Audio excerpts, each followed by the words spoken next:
se haja uma melhora, tanto na educação quanto na saúde, e se há necessidade de um crédito adicional. Então, eu acho que foi isso. Vereadora Isalaia.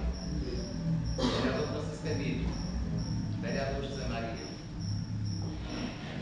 Senhor presidente, quando se trata em beneficiar a população do município, eu sempre prometi em campanhas políticas que estava aqui se eleito fosse para aprovar projetos que beneficiasse a população do município.